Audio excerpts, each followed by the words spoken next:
Let's talk more about that poll tonight. Santiago Mayer is the head of Voters of Tomorrow. He's up late with me tonight on the Final Five.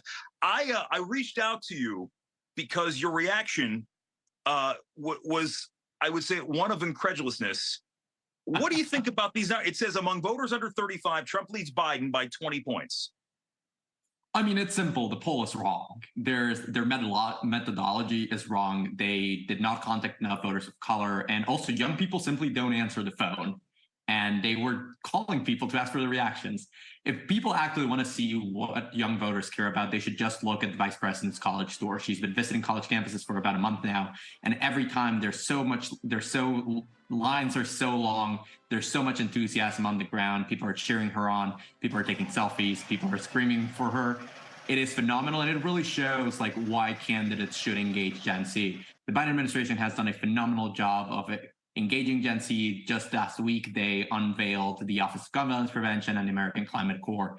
And it really is a partnership and something that other politicians should try and replicate. We talked with a lot of groups on the show about young voters because every election cycle, it's all about how you engage younger voters out there. And while you have many people on the national level, especially on the Republican side, focusing on these culture issues, I've had young Republicans on the show who have the same concerns as young Democrats. It comes to affordability of higher education. It comes to how they can buy a house. It seems as though the goals are the same. It's just how you get there is where the differences are. Oh, absolutely. And something that we do think a lot about at Voters of Tomorrow is really how we talk about these issues, because by and large, Gen Z agrees on all of it. We care about climate, we care about guns, we care about reproductive rights.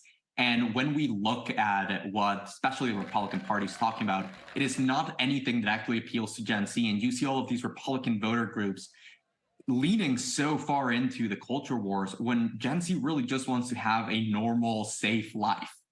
And we need to be doing a lot more to engage those people, to talk to those people. And I think that's one of the things that Voters Tomorrow does really well. Obviously, a little biased, but polls are nothing but if a snapshot of a period of time. And if we look back at 2016, we know the polls were consistently wrong, leading to the election of former President Trump. One of the first lines in the Washington Post story about the poll was more than a year before the election, the poll was an outlier in finding Trump with the lead. Do you think, and as a member of the media, are we focusing too much on the horse race aspect of this all a year out? Oh, absolutely. I think, listen, there's really, I get it. There's not that many other things to focus on the Republican side. The primary is basically over. I think we all know who the candidate is going to be. But we should be talking a lot more about what Joe Biden has accomplished. Like I said, he's already created an American Climate Corps. He's created an Office of Gun Violence Prevention. They passed the single largest investment in climate change in history. And I think we're not talking enough about any of these things. And these are things that young people care about. They are things that young people want to see more of. So we should be talking about these and less about who's leading today or who's leading tomorrow, because right now polls don't mean anything. Okay. Well, let me just taking that last comment with a grain of salt, because I'm going to ask you about another poll. One of the things that has come up, and not just in this one, but it has been a sentiment, a lot of people saying, look, you are about engaging younger voters and getting people excited to vote and getting people involved in the process. The age topic has been mentioned for both President Trump and both President Biden here. 74% believe President Biden's too old. 50% of the people say Trump is too old in that poll. You know, are we at what point do you start engaging the younger people to get them involved in the political process? So in 4 years from now, we're talking about these younger Democrats and these younger Republicans as leaders in these polls. Yeah, listen, I think that the number that Gen Z cares about is not Joe Biden's age, but how many dollars he's putting into fighting climate change and how many dollars he's putting into fighting gun violence.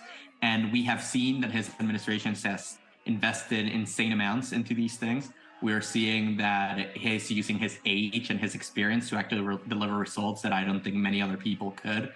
And we have so many young leaders. We have Maxwell Frost in Congress. We have Gretchen Whitmer in Michigan, who are using their youthfulness as a way to engage Gen Z. So I don't think Joe Biden's age is an issue. I think, if anything, it's an asset because he's able to tap into both the energy of young people and his experience as an elected official, make sure that he delivers results for all of us. Santiago Mayor from Voters of Tomorrow. Good to see you. Thanks for joining us tonight. Thank you so much for having me.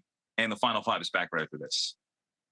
Last day to start again.